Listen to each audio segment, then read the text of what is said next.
धुआं हमेशा अपवर्ड ही क्यों मूव करता है?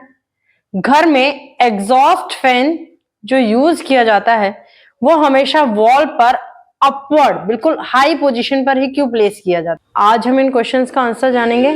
Hello, I am doctor Lalita from Hari science and maths academy. Today we are going to discuss the third part of the chapter, that is our universe, and the topics are winds, storms, and cyclones, which we are going to discuss today. Right? What is wind? Earth जो है, earth के चारों तरफ air present है up to the range of 1000 kilometre. ये हम सबने पढ़ा है प्रीवियस क्लास। जो एयर अर्थ के चारों तरफ प्रेजेंट है अप टू 1000 किलोमीटर, दैट एयर, और we can say that air cover is atmosphere. उसको क्या कहा जाता है? एटमॉस्फेयर। एयर प्रेजेंट है तो उसमें डिफरेंट डिफरेंट गैसेस जो हैं वो प्रेजेंट है। गैसेस हैं तो गैसेस के मॉलिक्यूल्स भी होंगे। वो मॉलिक्यूल्स हमारे रेंडमली मूव करते हैं from one direction to another direction. Gases जो प्रेजेंट हैं तो उसका कुछ ना कुछ वेट होगा। जो वेट गैस का है वो अर्थ के ऊपर एक प्रेशर जो है वो अप्लाई करता है। That pressure is known as atmospheric pressure. उस प्रेशर को क्या कहा जाता है? Atmospheric pressure. तो एटमॉस्फेरिक प्रेशर बेसिकली क्या हुआ? The pressure exerted by the atmosphere present around the earth, that is known as atmospheric pressure.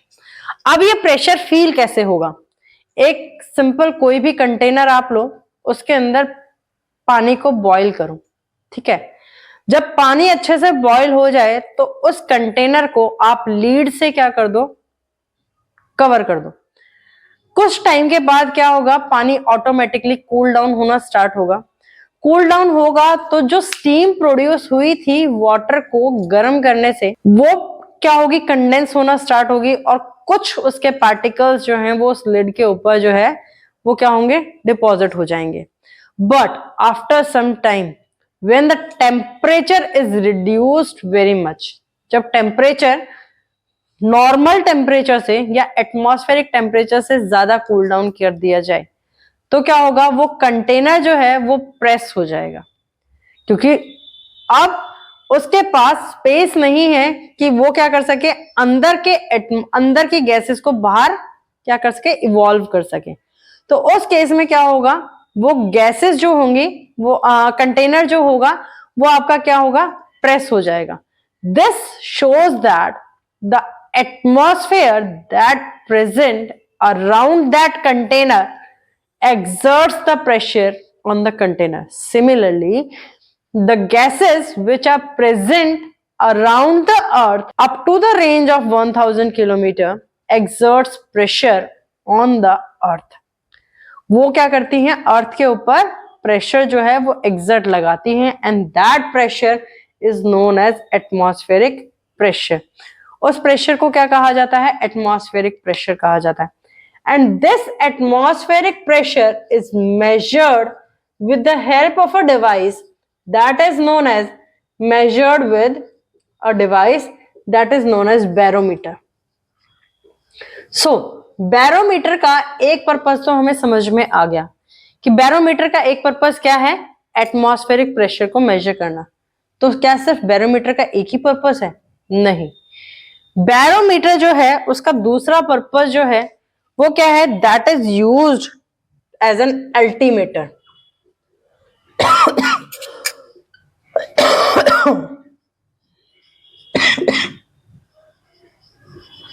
अब ये अल्टीमीटर क्या होता है?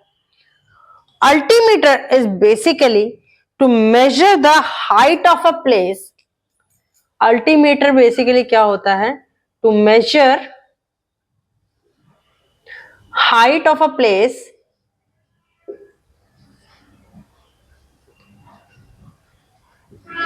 From sea level.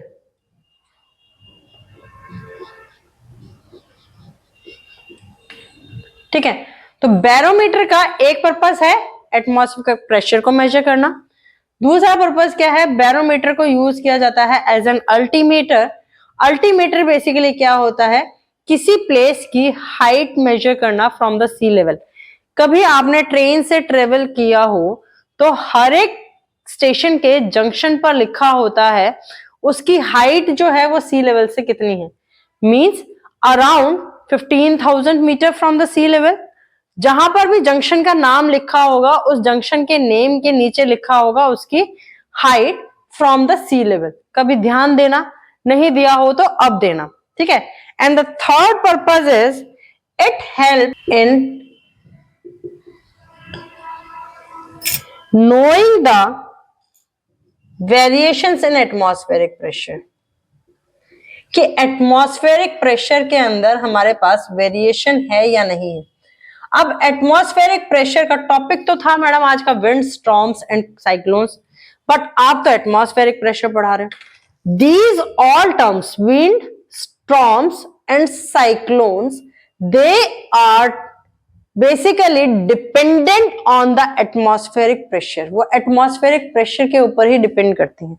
अब वो कैसे करती हैं वो हम आगे टॉपिक डिस्कस करेंगे तब बताएंगे, पर उससे पहले एक चीज और है। बैरोमीटर का फर्स्ट पर्पस था एटमॉस्फेरिक प्रेशर को मेजर करना, दूसरा पर्पस था अल्टीमीटर की तरह यूज करना, थर्ड पर्पस है कि ऑब्जर्व करना वेरिएशंस इन एटमॉस्फेरिक प्रेशर, जिसके बेसिस पर हम ये डिसाइड कर पाते हैं या फिर जो हमारे मेट्रोलॉजिस्ट हैं वो ये डिसाइड कर पाते हैं कि यहाँ पर्टिकुलर टाइम पर यहाँ पर विंड आने वाली है, स्टॉर्म आने वाला है या साइक्लोन आने वाला है, ठीक है। तो ये सारे पर्पस हैं हमारे पास बैरोमीटर्स के। Now the topic is wind. Wind basically क्या होती है, सबसे पहले हम विंड डिस्कस करते हैं। विंड बेसिकली क्या है, मूविंग एयर को क्या कहा जाता है, विंड कहा जाता है। Moving air is called the wind.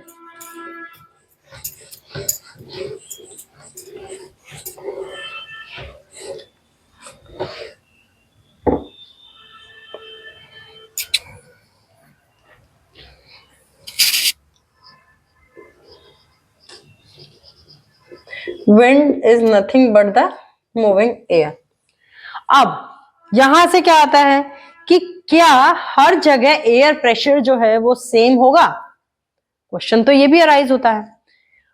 Means अगर दिल्ली में मान लो एक्स एयर प्रेशर है तो मुंबई में भी क्या एक्स एयर प्रेशर है, नो। हर जगह एयर प्रेशर अलग अलग होता है, that is depending upon the atmosphere. हर जगह एयर प्रेशर अलग अलग होता है and that is depending upon the temperature at that particular place. इस टाइम नॉर्थ रीजन में हमारे पास क्या है, ठंड है, तो यहां पर एयर प्रेशर अलग है, और साउथ रीजन के अंदर हमारे पास कोल्ड नहीं है, वहां एक नॉर्मल टेम्परेचर है, तो वहां का एयर प्रेशर अलग है। तो मैं कहने का मतलब ये है, एयर प्रेशर की वजह से हमारे पास क्या फ्लो करती है, एयर फ्लो करती है, and air pressure is dependent on temperature at that particular place.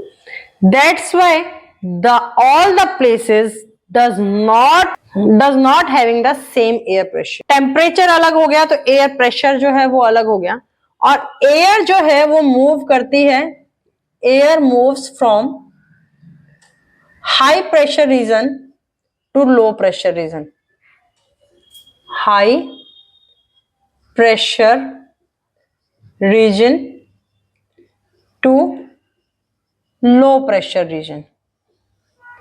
जितना ज्यादा इन प्रेशर्स के बीच में, जितना ज्यादा इन रीजन्स के बीच में प्रेशर का डिफरेंस होगा, एयर जो है वो उतनी ही फास्ट मूव करेगी। Generally all metals are expanded on heating and cooling, on cooling they contracted, ठीक है। ये हमने पहले भी चैप्टर में देखा था। क्या होता है कि मेटल्स जो हैं वो हमारे हीट करने पर क्या कर जाते हैं, एक्सपेंड कर जाते हैं, और कूल करने पर कॉन्ट्रैक्ट कर जाते हैं। सेम केस है एयर के साथ में। जैसे ही टेम्परेचर इंक्रीज होगा तो एयर क्या करती है, एक्सपेंड करती है। एक्सपेंड करेगी तो मींस उसका वॉल्यूम जो है वो क्या करेगा, इंक्रीज करेगा। वॉल्यूम इंक्रीज करेगा तो प्रेशर जो है वहां पर क्या हो जाएगा, कम हो जाएगा। So now when the temperature is increased, then temperature increase होगा तो क्या इंक्रीज होगा, वॉल्यूम इंक्रीज होगा, वॉल्यूम भी इंक्रीज होगा। वॉल्यूम इंक्रीज होगा तो इट मींस स्पेस जो रिक्वायर्ड है वो भी इंक्रीज होगा, space required for the same thing that is also increase. इसका मतलब क्या हुआ, डेंसिटी जो होगी वो क्या होगी, डिक्रीज होगी, डेंसिटी डिक्रीजेस। ये हमारे पास है जब, अब यही फिनोमेना हमारे पास यूज होता है किसके अंदर, कि why smoke is moving upward, smoke हमेशा ऑलवेज अपवर्ड ही क्यों मूव करता है, या घर के अंदर जो एग्जॉस्ट फैन लगा होता है वो उसको हमेशा वॉल पर हाई पोजीशन पर ही क्यों प्लेस किया जाता है। रीजन भी कि वॉर, देखो जब टेम्परेचर इंक्रीज हुआ तो क्या हुआ, वॉल्यूम इंक्रीज हुआ, स्पेस जो रिक्वायर्ड था वो भी इंक्रीज हो गया, तो इट मींस वार्म एयर जो होती है that is lighter. Same case gas के साथ भी है, वार्म एयर का वॉल्यूम इंक्रीज होने की वजह से वो क्या हो जाती है, हमारे पास लाइटर हो जाती है, हल्की हो जाती है, क्योंकि अब सेम स्पेस के अंदर हमारे पास less number of gas particles है। इसीलिए स्मोक जो निकलता है वो क्या होता है, वार्म इन नेचर होता है। गैस वो स्मोक जो है वो इसीलिए हमेशा क्या करता है, अपवर्ड डायरेक्शन में मूव करता है। एंड रूम के अंदर भी जो गर्म हवा होती है वो कहाँ होती है, ऊपर होती है। दैट्स वाई एग्जॉस्ट जो होता है घर के अंदर यूज किया जाता है उसको हमेशा high on the wall use किया जाता है, ताकि वो गर्म हवा को बाहर जो है वो एक्सपेल आउट कर सके, एंड जो फ्रेश एयर है वो बाहर से अंदर आ सके। That's why this is the reason why smoke is moving upward and why the exhaust in the houses are placed high on the wall. Now what happens, this thing also happens in our nature also. Nature के अंदर warm air जो है present, जैसे किसी place पर temperature ज्यादा है तो वहां पे क्या होगी, वार्म एयर होगी। वार्म एयर क्या हो जाती है, लाइटर हो जाती है। लाइटर हो जाती है तो ये हमारे पास कहाँ मूव करती है, अपवर्ड मूव करती है। अब जब ये अपवर्ड मूव करेगी तो डाउनवर्ड रीजन में क्या होगा, डाउनवर्ड रीजन जो है that is automatically filled by the cold air. ठीक है, डाउनवर्ड रीजन में क्या आ जाएगी, कोल्ड एयर आ जाएगी आपकी। And this movement of filling up of downward area with the colder air, this setups the convection current. ये क्या सेटअप करता है, कन्वेक्शन करंट जो है वो सेटअप करता है एयर के अंदर। And this convection current is basically is responsible for wind currents. This current is not related to the electricity. ठीक है, करंट का मतलब होता है जैसे आप समुद्र में लहरें जो देखते हैं, that is a water current. वो क्या है, वाटर करंट है। सिमिलर वे में इसी तरीके से एयर करंट जो होता है वो भी जनरेट होता है। And that air current is basically when what happens when the warm air कब होगा, जब टेम्परेचर किसी प्लेस पर ज्यादा है ड्यू टू सनलाइट, तो वहां पर क्या होगी, एयर वार्म होगी। वार्म होगी तो वो क्या हो जाएगी, लाइटर हो जाएगी। लाइटर है तो वो अपवर्ड डायरेक्शन में मूव करेगी। तो जो लोअर रीजन है, ठीक है, या फिर डाउनवर्ड एरिया जो है, डाउनवर्ड रीजन जो है उसके अंदर, that is filled with the cold air, and this temperature difference or this pressure difference creates a current that is known as convection current, which is responsible for wind currents.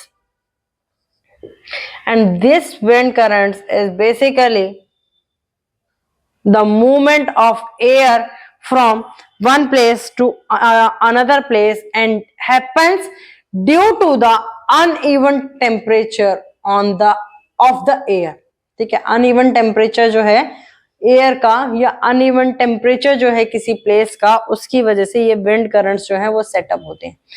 अब यही reason है, एक और reason मैं बताती हूँ कि equator जो है that is getting much energy, heat energy from the sun. ठीक है, maximum heat energy from the sun. Equator पे हमने पढ़ा था कि सबसे ज्यादा क्या होती है, गर्मी होती है, क्योंकि वो सन से मैक्सिमम एनर्जी को रिसीव करता है।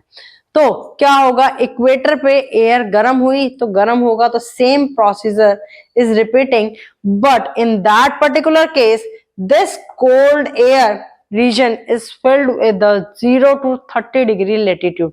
उस रीजन के 30 डिग्री तक के लेटीट्यूड से में जो एयर है वहां से वो एयर जो है वो मूव करती है आपके इक्वेटर की तरफ, and this process continues till pole.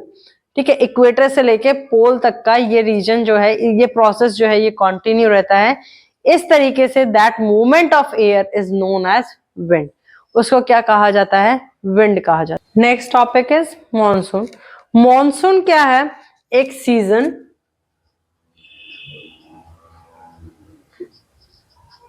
prevailing winds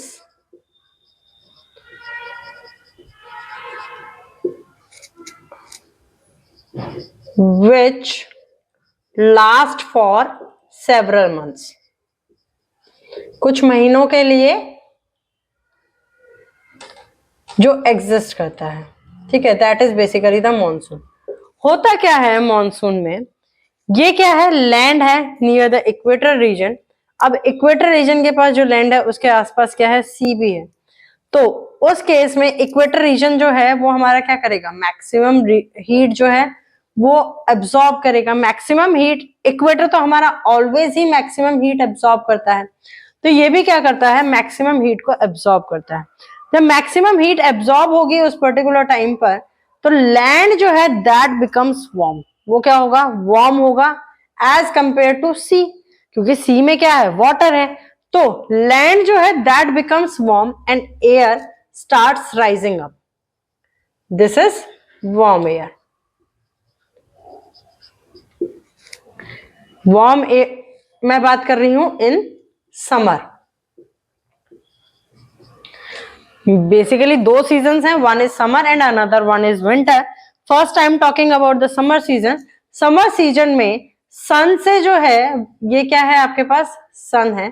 सन से जो रेज आ रही हैं वो क्या आ रही हैं, मैक्सिमम रिसीव हो रही हैं आपकी कहां पर, इक्वेटर पे।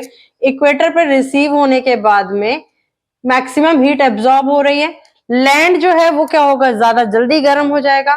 तो लैंड पर जो एयर प्रेजेंट है वो क्या होगी, वार्म होगी, और वार्म एयर जो है दैट राइजेस अप।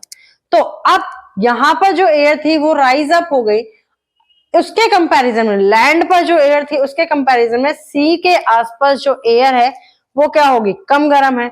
तो सी से आपके पास वो एयर जो है that starts moving towards the land. ये आ गया cold air. This cold air carries gases along with the water droplets। ठीक है, वाटर ड्रॉपलेट्स की इस टाइम पर अमाउंट जो होती है वो ज्यादा होती है। नाउ ये जो कोल्ड एयर थी जो अपने साथ वाटर ड्रॉपलेट्स लेके जा रही थी, कहां से, सी से लैंड की तरफ। These cold air causes the rain. ये कॉज क्या करती है, रेन करती है।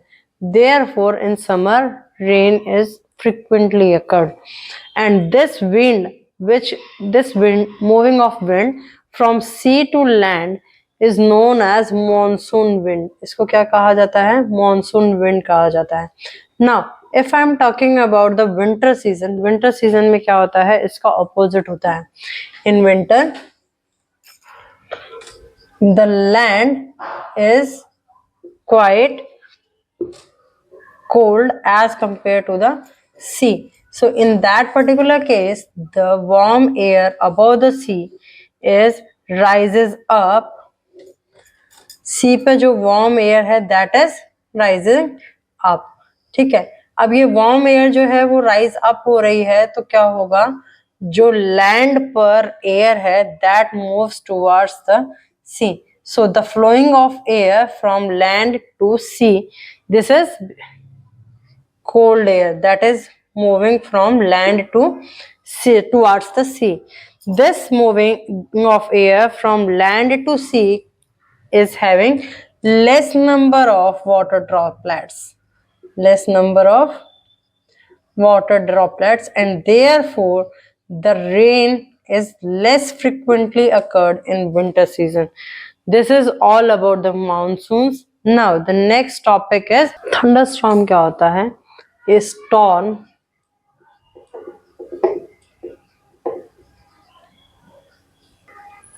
स्टॉर्म ऑफ हैवी रेन, ठीक है, जिसमें बहुत तेज बारिश होती है, along with accompanied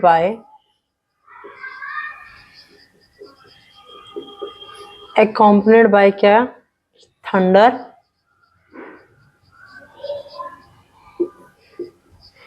स्टॉर्म मतलब बहुत तेज हवाएं चलना, लाइटनिंग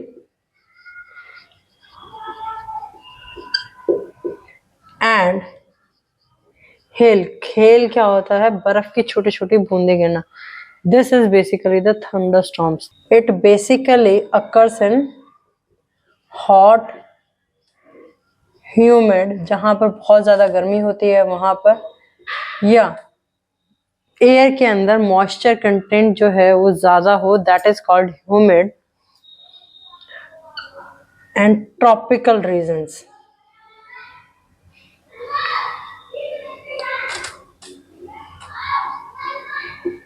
ट्रॉपिकल रीजन्स। अब हॉट है तो इट मीन्स यहाँ टेम्परेचर क्या होगा? ज्यादा होगा, हाई टेम्परेचर। हाई टेम्परेचर होने की वजह से लैंड, वो हवा जो है वो ज्यादा जल्दी गर्म होगी, और लैंड जो है वो वार्म अप होकर के जल्दी क्या होगी? अबव। लाइटर वार्म एयर जो होती है वो क्या होती है? लाइटर होती है, एंड दैट मूव्स अपवर्ड, वो अपवर्ड डायरेक्शन में मूव करती है। अब एयर अपवर्ड डायरेक्शन में मूव करेगी तो along with the air some water droplets also moving in the upward direction. Air के साथ साथ क्या होगा? वाटर ड्रॉपलेट्स भी आपके मूव करेंगे कहाँ पर? अपवर्ड डायरेक्शन में, हॉट टेम्परेचर, हाई टेम्परेचर होने की वजह से। अब जब वाटर ड्रॉपलेट्स आपके मूव कर रहे हैं तो वहां पे क्या हुआ? ऊपर जाकर के जब वो कूल डाउन होंगे और आपके फ्रीज होंगे तो वो क्या करते हैं? बारिश की फॉर्म में नीचे स्मूथ मूवमेंट करते हैं। That smooth movement is of rain along with the sound and lighting. This is called basically the thunderstorm. अब थंडरस्टॉर्म से प्रिकॉशन के क्या क्या उपाय हैं आपके पास में?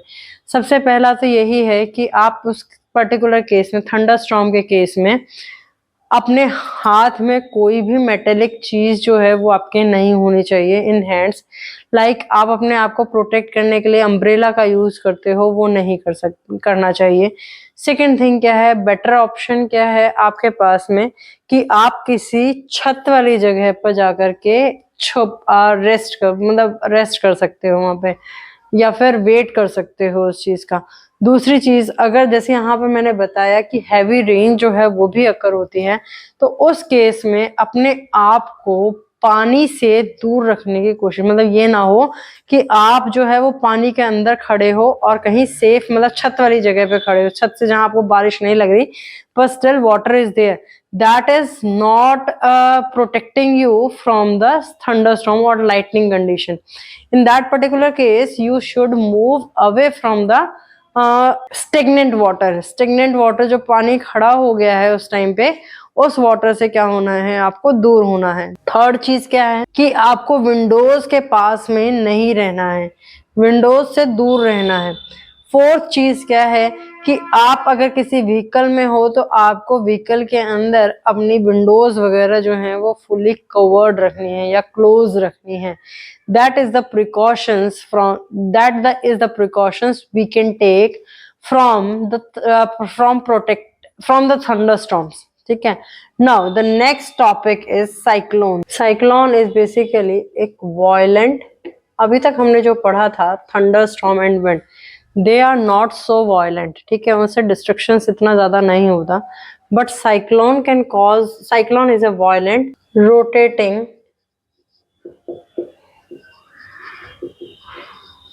Wind storm. ठीक है, ये क्या है? आपका लैंड है।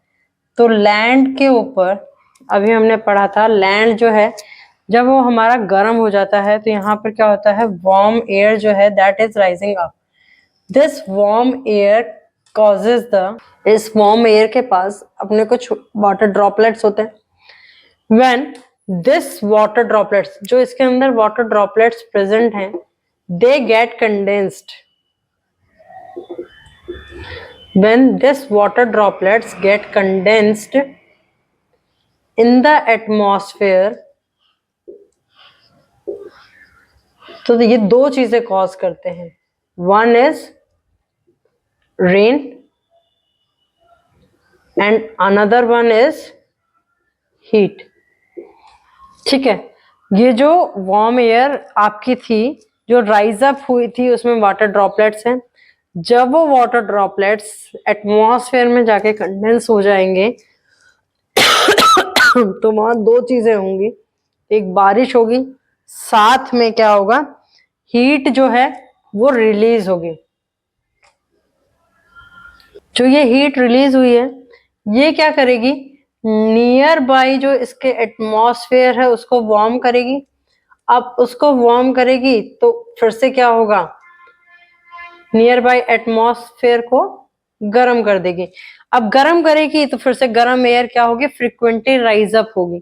जब वो फ्रीक्वेंटली राइज अप होगी तो हमारे पास नियर बाय एटमॉस्फेयर वार्म होने से क्या हुआ कि हमारे पास जो ये वार्म एयर अपवर्ड मूवमेंट कर रही थी वो क्या होगी, फ्रीक्वेंट हो गई. अब वार्म एयर की अपवर्ड मूवमेंट जो है वो फ्रीक्वेंट हो गई तो कूल एयर जो है वो क्या करेगी, वो भी स्पीड से आपकी मूव करेगी. दैट्स वाई दिस थंडरस्टॉर्म, अब उसकी स्पीड जो है वो भी ज्यादा होगी जिसकी वजह से क्या होगा, ड्रॉप इन प्रेशर होगा. अब इसकी वजह से क्या हुआ, warm air moves upward very frequently. So the cool air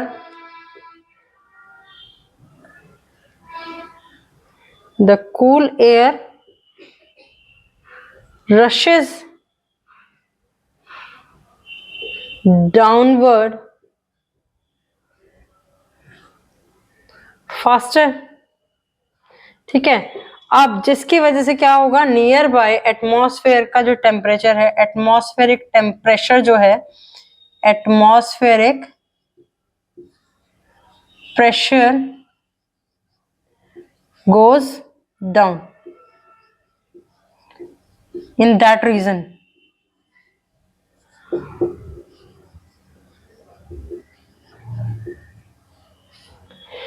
ठीक है, अब एटमॉस्फेरिक प्रेशर जो है वो उस पर्टिकुलर एरिया में आपका क्या हो गया, एटमॉस्फेरिक गोज डाउन, कम हो गया. तो जिसकी वजह से क्या हुआ, वहां पर कभी कभी इतनी ज्यादा एटमॉस्फेरिक प्रेशर डाउन हो जाता है कि उसके आसपास जो है बहुत ही ज्यादा तेज जो है वो विंड्स जो है वो चलना शुरू हो जाती हैं. And that causes the cyclone, और उसी की वजह से क्या होता है, साइक्लोन जो है वो आपका आता है. नाउ अब फैक्टर्स जो साइक्लोन को अफेक्ट करते हैं, दोज फैक्टर्स आर, साइक्लोन को अफेक्ट करने वाले factors affecting wind speed, wind की जो स्पीड है, एटमॉस्फेरिक प्रेशर डाउन होने की वजह से, अभी मैंने बताया था कि विंड जो है वो हमारी फ्लो करती है from high pressure region to low pressure region. अब यहाँ पर प्रेशर जो है वो आपका बहुत ज्यादा डाउन हो गया तो उस केस में हाई प्रेशर रीजन से ये कूल एयर जो है वो रशेस करेगी कहाँ पर, लो प्रेशर रीजन के अंदर वेरी फास्टली. तो विंड की जो मूवमेंट है वो क्या हो गई, बहुत फास्ट हो गई. तो विंड स्पीड जो है that is one of the affecting factor. Now the second factor is wind direction, wind की जो direction है वो क्या है. And the third factor that is temperature.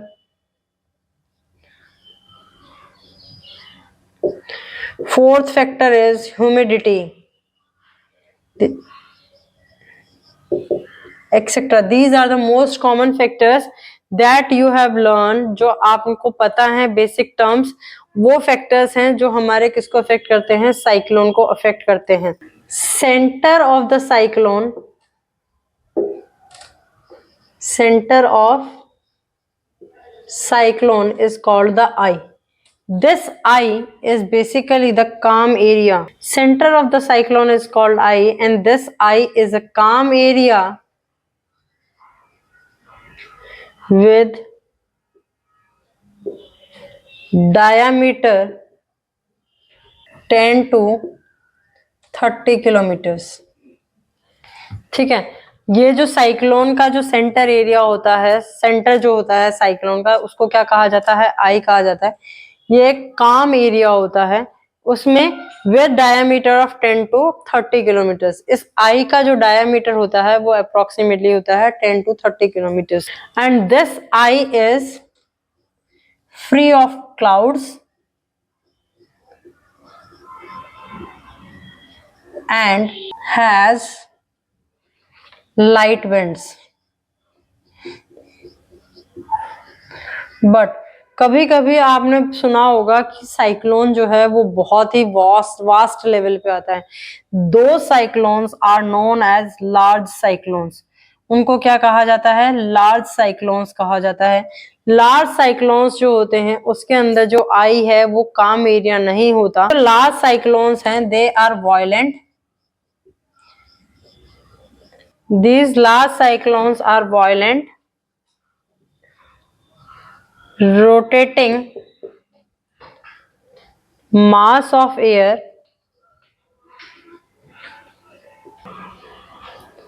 about 10 to 15 kilometer above the ground.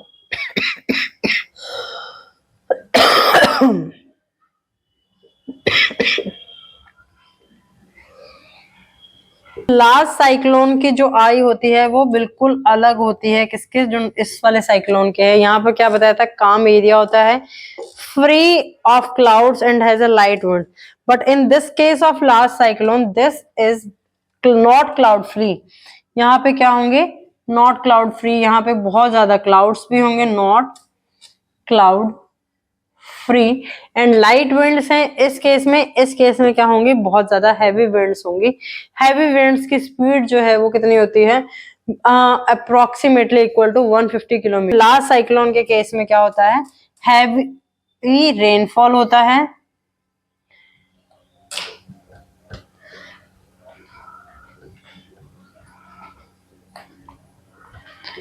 Heavy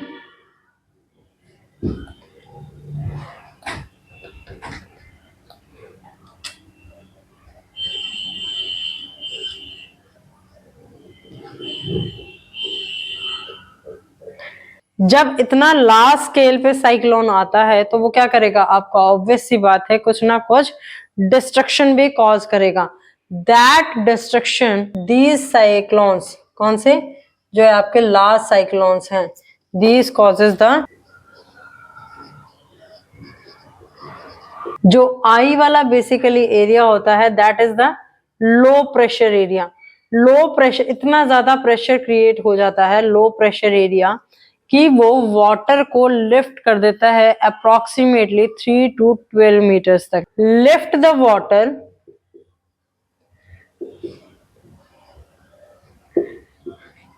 3 to 12 metre. ठीक है, जिसकी वजह से क्या होगा? लो कोस्टल एरियाज जो होते हैं they are filled with water. Low coastal areas are filled with water. But इतना ही नहीं होता, इसके साथ साथ क्या होता है? हैवी रेनफॉल होता है एंड हैवी विंड्स जो हैं वो भी चलती हैं। This causes ultimately destruction. Heavy rainfall and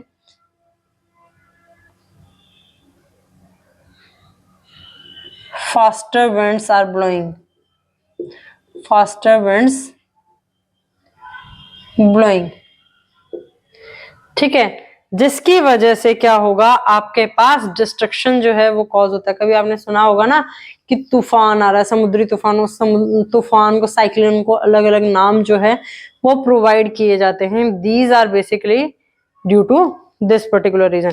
अब कई बार क्या होता है, सिर्फ इतना ही नहीं होता, वो घर, अगर आपके घर की छत जो है, रूफ जो है वो क्या है, अगर कच्ची है या फिर कुछ अच्छे से मेंटेन नहीं है, अच्छे से नहीं बनी हुई, तो उस केस में वो घरों की छतों तक को उड़ा के ले जाते हैं। वो कैसे होता है? जब हैवी विंड्स जो हैं वो ब्लो करती हैं। तो अब दो तरीके का रीजन है। एक है जो छत है, मान लो ये आपकी छत है, ठीक है। तो अगर इसके ऊपर से जो विंड्स जो फ्लो कर रही हैं वो क्या होंगी, बहुत फास्ट मूविंग एयर्स होती हैं। फास्ट मूविंग एयर्स होती हैं तो यहाँ पर प्रेशर जो है वो क्या होता है, लो होता है as compare to inside the house. House के अंदर जो है वो क्या है, इतनी फास्ट मूविंग एयर्स नहीं है, तो यहाँ पे प्रेशर क्या है आपके पास, कम है। तो उस पर्टिकुलर केस में क्या होता है, this roof is not able to handle the high pressure. ये रूफ जो है, जो आपके घर के अंदर जो हाई प्रेशर है उसको हैंडल नहीं कर पा रही। तो इस वजह से क्या होता है, जो एयर फ्लो कर रही है, बहुत फास्ट मूविंग विंड्स हैं, वो इस रूफ को अपने साथ उड़ा करके ले जाती हैं। इस एग्जाम्पल को अगर आपको कैरी आउट करना है तो आप क्या कर सकते हो, एक पेपर जो है वो लो, उसमें एक साइड से आप किसी ब्लोअर की हेल्प से, ठीक है, या हेयर ड्रायर की हेल्प से आप क्या करो, उसमें एयर ब्लो करो पेपर के पास में। पेपर को आपने टेबल पे रखा हुआ है और एयर ब्लो करोगे तो क्या होगा, क्या वो पेपर जो है वो आपका टेबल के साथ अटैच होगा, चिपका रहेगा, नहीं रहेगा। तो उस केस में वो अब जो ब्लोअर की हेल्प से आप एयर ब्लो कर रहे थे वो बहुत फास्ट एयर है, फास्ट एयर है, तो उसकी वजह से क्या होगा, प्रेशर पेपर के ऊपर जो प्रेशर है वो क्या हो गया, डिक्रीज हो गया। वो डिक्रीज हो गया और पेपर के जो बिलो प्रेशर है वो क्या है, ज्यादा है। तो वो पेपर जो है वो ब्लो आउट हो जाएगा with the air. paper is blowing out with the air. This is basically why the roofs of the houses are blowing with the cyclone. यही रीजन है कि साइक्लोन में घरों की छतें जो हैं वो क्यों उड़ जाती हैं। Now the next topic is tornadoes. Tornadoes is a dark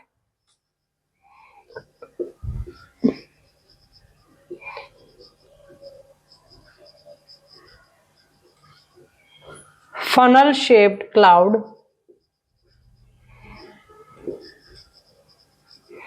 that reaches the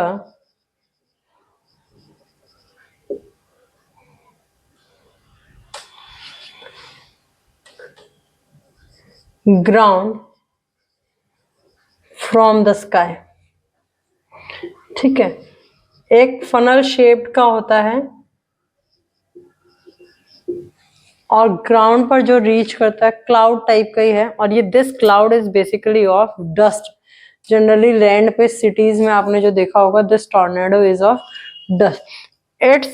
it is having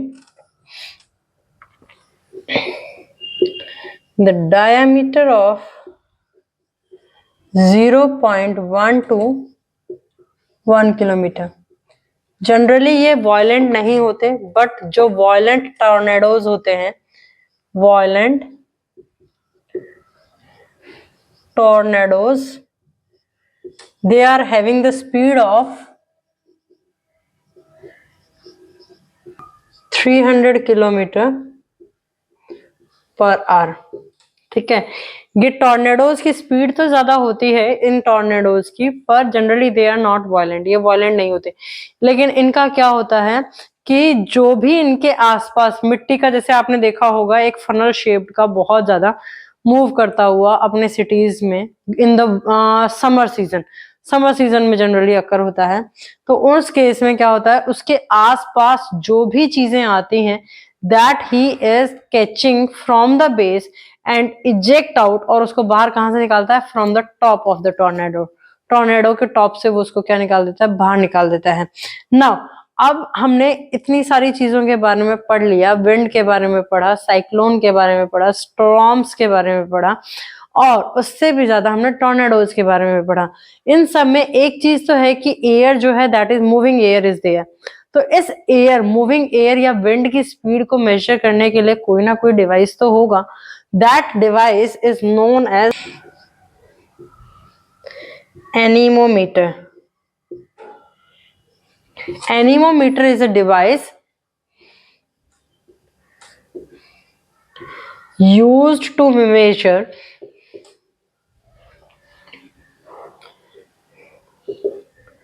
wind speed।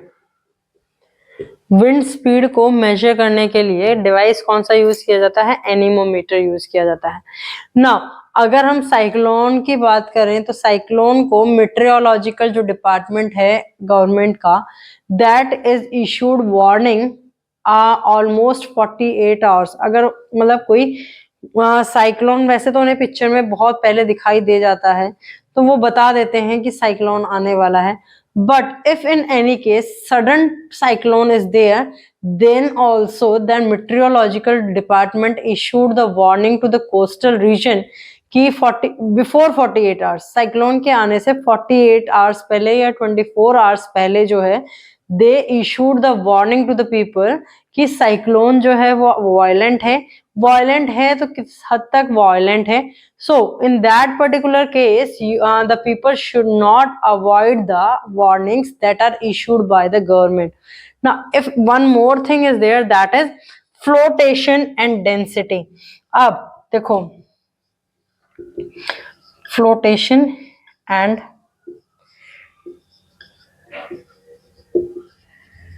Density.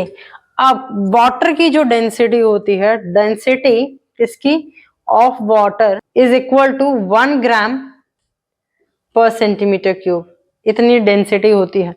हर एक सब्सटेंस की अपनी अपनी डेंसिटी है कि अगर कोई चीज जो है मैंने वाटर के अंदर क्या किया है, पुट किया है, और उस सब्सटेंस की डेंसिटी, दो चीजें हो सकती हैं, या तो उस सब्सटेंस की डेंसिटी वाटर की डेंसिटी से ज्यादा होगी, या उस सब्सटेंस की डेंसिटी जो है वो वाटर की डेंसिटी से कम होगी।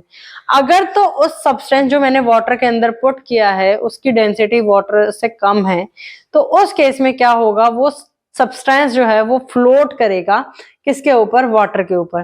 That substance will not sink, वो सिंक नहीं होगा। सिंक का मतलब डूबेगा नहीं। अब वुड जो है, वुड की डेंसिटी अब वाटर की डेंसिटी से कम किस किस की डेंसिटी होती है, लेस डेंसिटीज किस किस की हैं, लाइक वुड, पेट्रोल,